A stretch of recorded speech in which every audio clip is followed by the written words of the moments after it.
देश के होनहार वीरवान प्यारे बच्चों, आज हम लोग बाल महाभारत कथा का संक्षिप्त परिचय जानेंगे।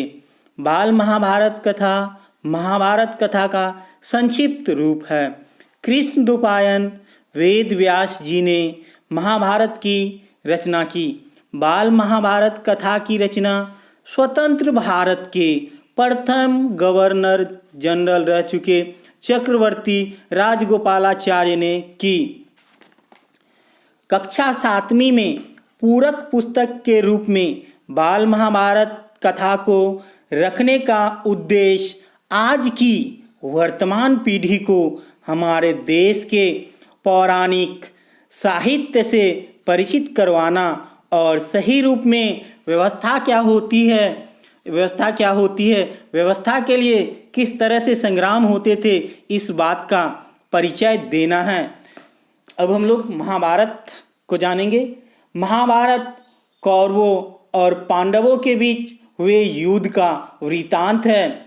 100 कौरव भाइयों और 5 पांडव भाइयों के बीच सिंहासन के लिए हम कह सकते हैं राज्य, भूमि, अधिकार, हक के लिए जो संघर्ष चला, उससे अंत महाभारत युद्ध का सृजन हुआ।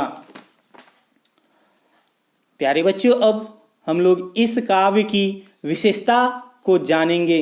महाभारत का पुराना नाम जय संहिता था। महाभारत हिंदुओं का एक प्रमुख काव्य ग्रंथ है। यह काव्य ग्रंथ भारत का अनुपम धार्मिक, पौराणिक, ऐतिहासिक और दार्शनिक ग्रंथ है। इस ग्रंथ को हिंदू धर्म में पंचम वेद माना जाता है। यद्यपि इसे साहित्य की सबसे अनुपम कृतियों में से एक माना जाता है, किंतु आज भी यह ग्रंथ प्रत्येक भारतीय के लिए एक अनुकरणीय स्रोत है। अब हम लोग महाभारत की कुछ रोचक बातें जानेंगे। महाभारत में कुल 18 अध्याय है। अध्याय को ही पर्व कहा गया है, तो हम कह सकते हैं महाभारत में कुल 18 पर्व है। महाभारत का युद्ध कुरुक्षेत्र के मैदान में 18 दिनों तक चला। महाभारत का युद्ध कुरुक्षेत्र के मैदान में हुआ था। कितने दिनों तक हुआ था? 18 दिनों तक हुआ था। कौरवों और पांडवों की कुल सेना भी 18 अक्षौहिणी सेना थी, जिनमें कौरवों की 11 और पांडवों की मात्र 7 अक्षौहिणी सेना थी। अक्षौहिणी सेना के बारे में हम लोग संक्षिप्त रूप से जानेंगे। अक्षौहिणी सेना में 4 प्रकार की सेनाएं हुआ करती थी: अश्व सेना, गज सेना, रथ सेना और पैदल सेना, जिसे हम पद सेना भी कह सकते हैं।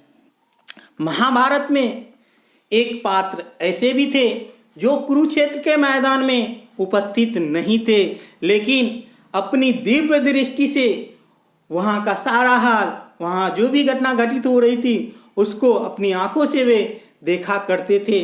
उनका नाम था संजय। संजय को वेद व्यास जी ने दिव्य दृष्टि प्रदान की थी, अतः वे युद्ध क्षेत्र का समस्त दृश्य महल में बैठे ही देख सकते थे। प्यारे बच्चों, अब हम लोग दूसरे वीडियो में महाभारत में जो भी पाठ है, पहला पाठ जो हमारा है देवव्रत, उनके बारे में पढ़ेंगे। धन्यवाद।